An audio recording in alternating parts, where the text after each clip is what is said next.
I wanted to do a dedicated video on rebuilding this medium case limited slip differential for the E30 M3 S54 swap. And the reason being is because I actually provide this as a service. You can check it out on my website. Go down to the link below and you'll see exactly what I provide. I do upgrades to limited slip modules. I also do gear changes. I do seals. I do bearings. And I do it for 188 millimeter, which is the medium case, and also the large and the small cases for BMWs as well. So today what we're going to do is we're going to get this thing completely cleaned up for the M3. We're going to make this thing a show quality differential, more than what I normally provide, because we're actually going to be zinc coating a lot of these parts that need to be it's going to give this thing a show quality finish.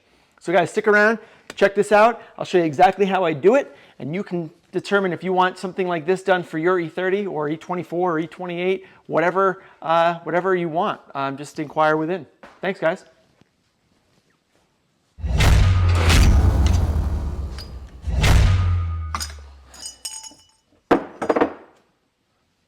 These are the parts that are going to get zinc coated. So when you're rebuilding a diff and using the same carrier and output shafts as you normally will for this case, the best thing to do is to make sure that you mark this output shaft with this spacer goes on this side. Same thing with the other side. That will get you as close as possible to the existing backlash. And that backlash is very important because that defines exactly how this thing is going to space relative to the pinion gear.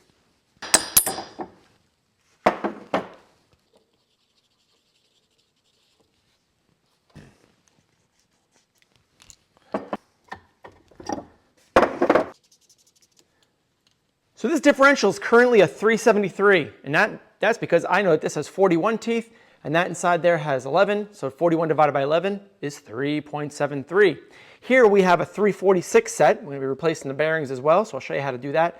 And this is I don't even know what the numbers are, but it definitely is a 346. Now to remove the pinion shaft, it's actually quite easy. All you do is you take a big punch in the center. There's a little bit of a hole right smack in the center of the shaft, and you hit it with a really hard 5-pound hammer. It has to be a big hammer to get the momentum.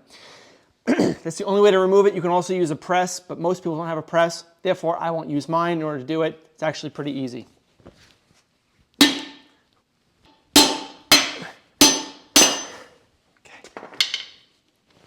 As you can see, I did use a rag on the surface as to prevent any type of scoring of the mating surface. This is the top, and this is where the other pieces there is that we're going to be removing. We're going to be getting this zinced as well. Here is the old input gear.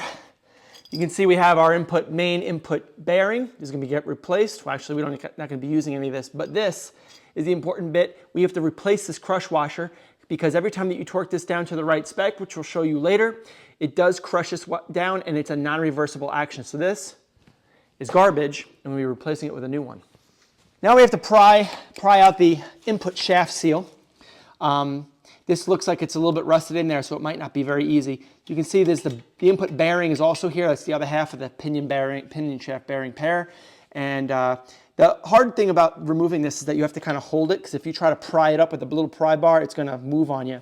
So sometimes if you just kind of get your foot on it and then just give it a yank like this, 1, 2, 3. Oop, try a hammer, that might help. 1, 2, 3. Nope, nothing. There we go. So this is going to get replaced. This is obviously destroyed. Now we got to clean it all up. And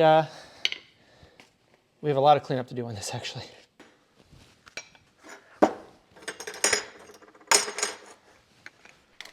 Off to zinc. Continuing on with the disassembly, keep in mind that we're going to be doing a gear change. And that means that this gear needs to come up that way. So you remove all these bolts. This gear comes up or down when I turn it over. But we need to remove this reluctor ring first. And that can be done pretty easily by just using a chisel in a couple different spots.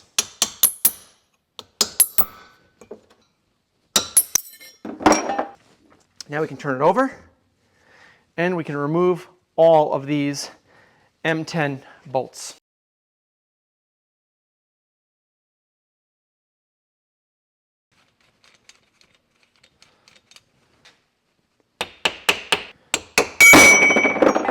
We really need to get this carrier upgraded with the 3 clutch disc from Racing Diffs. Now, these have been sitting for quite a while in the Redline 75W90 fluid.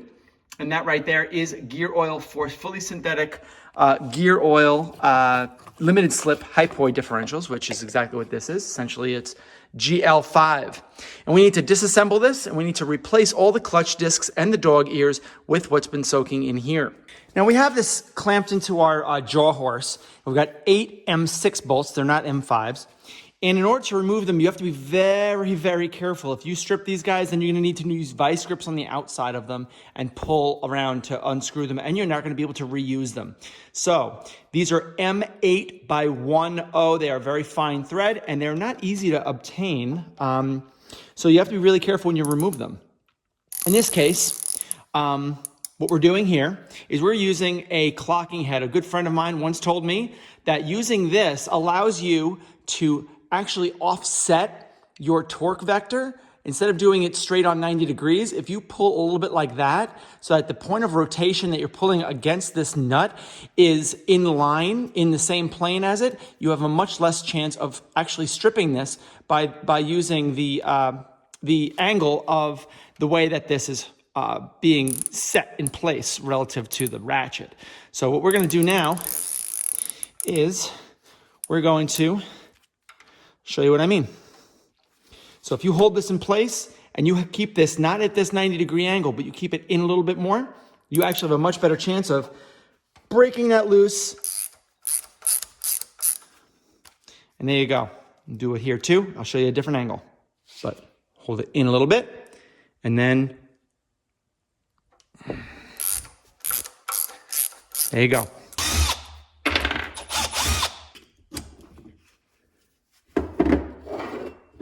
Now we can use I don't think we need to use a magnet.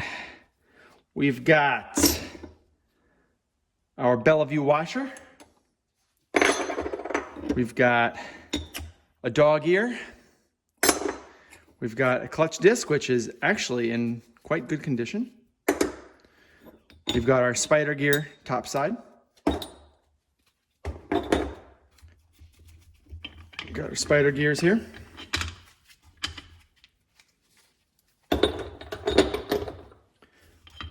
Other half.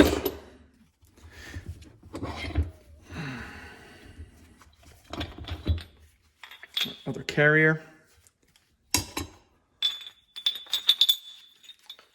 This. We've got our other guy, a dog ear, Bellevue washer, and then we've got the rest of this here, which is our oiler ring and our spacer, which we can just put back. They're in very good condition and there's no need to replace them. And I don't want to forget the most important thing that we actually are replacing. This washer is going to be replaced by an additional dog ear and clutch disc. So instead of having 2 clutch discs in this setup, we're actually going to have 3 with 3 dog ears, and we're going to do away with the spacer. So now the installation is reversive removal. In this case, we're actually going to be putting another Bellevue washer in face down, so it's pointing up like that. Then we install a dog ear, then a clutch disc, then another dog ear,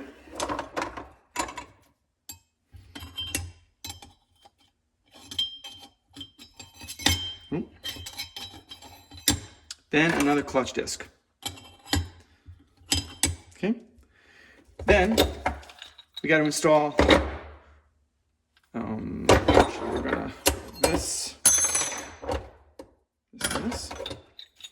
You can see this guy's in very, very good condition. So we're just going to install that back the way it was. Okay. Just like that, and it should just slide right in. Now you have to kind of take there we go. You gotta push it into place until it snaps in. Then we can start working on the rest of the spider gears. Okay.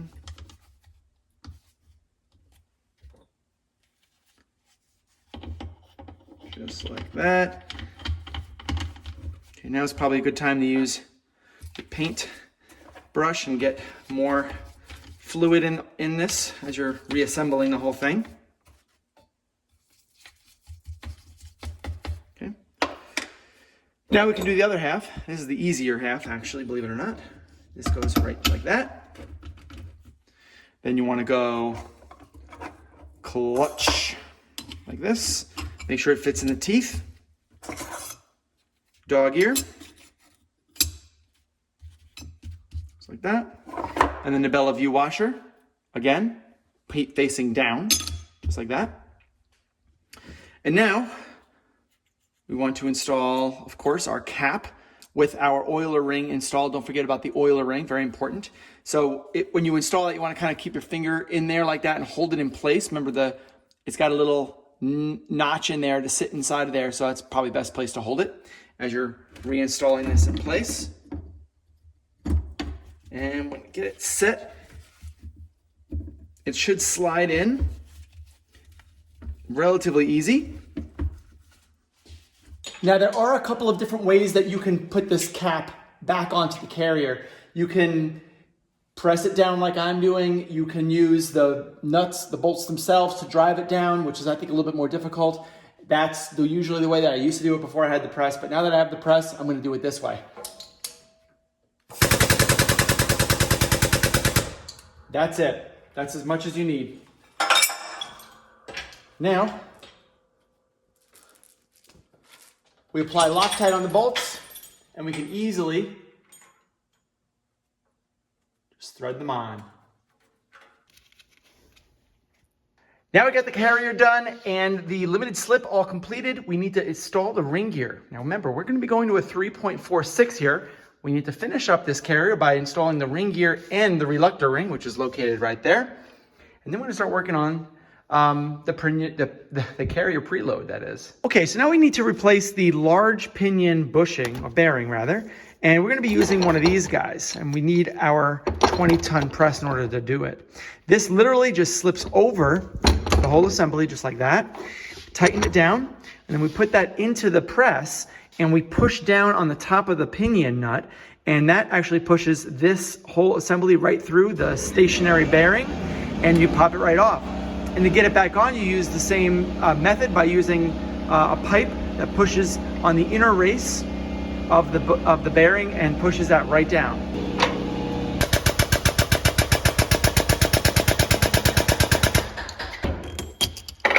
Agent of chaos.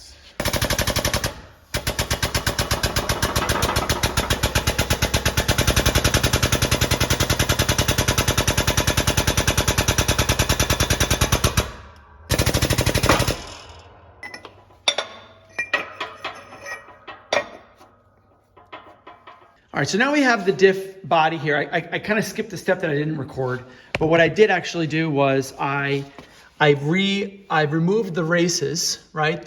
That race there is brand new, and there's a race on the other side with its bearing. You can see that on the other side there.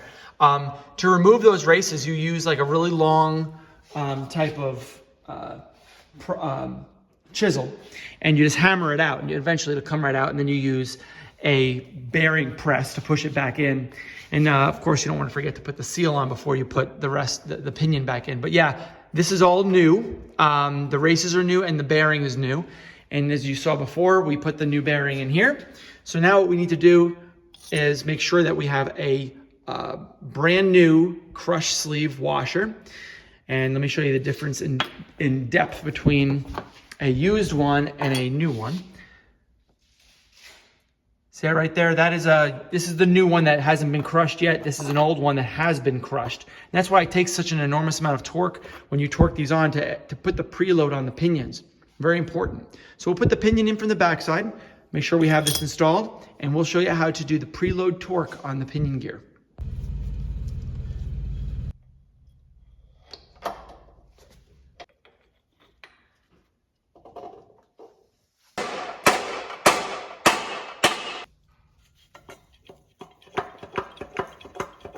Now you're going to find that when you first start screwing this down, you have to hold the input shaft with a tool. I made a tool here that clamps up against the input shaft and then holds against my jaw horse, and that counteracts the force that I'm applying on it. Now this is actually pretty easy to do right now, but it's going to get hard in a second. And that's when I hit the crush washer. Still going. The crush washer, when I hit that crush washer, is when it's going to get really hard to torque down. And when that happens, you want to go very, very small increments. So now we've torqued it enough to not have any axial play. And you can see that it's still spinning quite freely. Now we need to really apply some torque to the input nut. And that's when we're going to really be able to tell if we got our 15 inch-pounds of rotational force. Now you can see here that we've taken it off, and we're going to spin it a little bit. Get a feel for how this thing actually feels and looks. Not bad, but we still need to figure out what is the actual rotational force on it. And to do that, we've got this guy back. And what we're going to do is we need to make sure that we have 15 inch-pounds of force. This is way easier to spin than I would expect. Looks like it's about 4, so we need to tighten it a lot more. And it's pretty easy, but still, you can spin it. So the dynamic torque here should be 15 inch-pounds. And I'm right at about 15.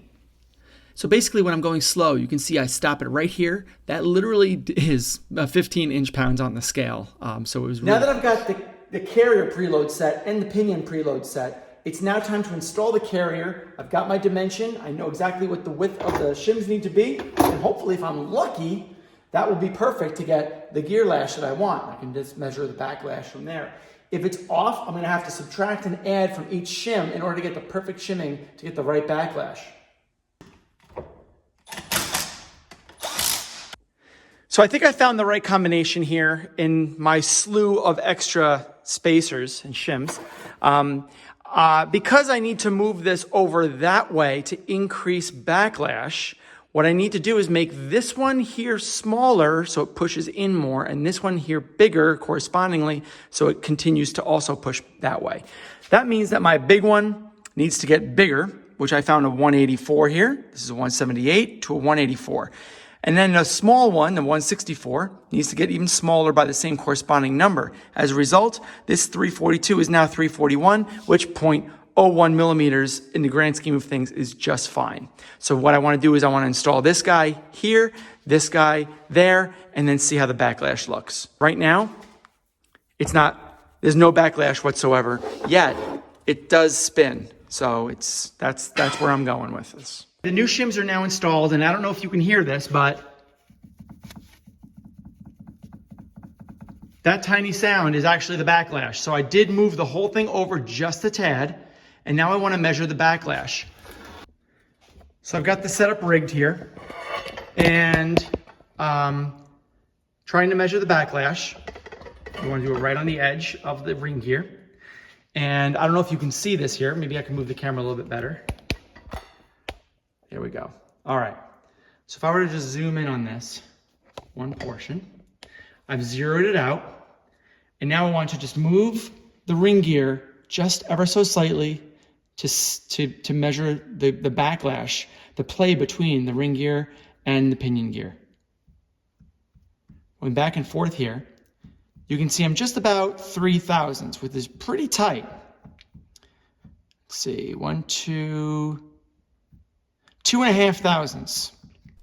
So now we're doing our gear mesh testing, and you use this special paint. You brush it onto about 4 or 5 teeth, I think, on the ring gear. And as you're turning the input shaft, you want to hold that ring gear against the gearing. So whatever you're going, you're basically holding your left hand against the spinning ring gear to make sure that the gear really meshes nicely. And you can see here that that is a perfect mesh right there. You can see the missing yellow paint right smack in the middle of those teeth. That's a very, very good gear mesh there. So I feel very confident that we're not going to have any noises or any life issues with this diff.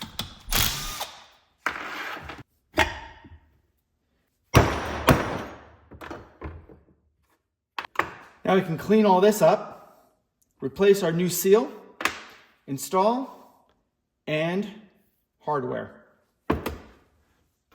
All right, now we have to refurbish our rear cover. This is a Z3 M Coupe rear diff cover. It's got the fins on it. It's got the same exact bolt pattern with the same single mount flange. We're actually gonna be doing a double flange on this, so we're actually gonna be putting another ear on this. This is gonna be Garagistic's second ear diff mount kit. So we're gonna retrofit that later on installation of the actual differential. But for now, we need to get this thing looking real spicy. So we gotta start with cleaning, and then we're gonna go right to sandblasting.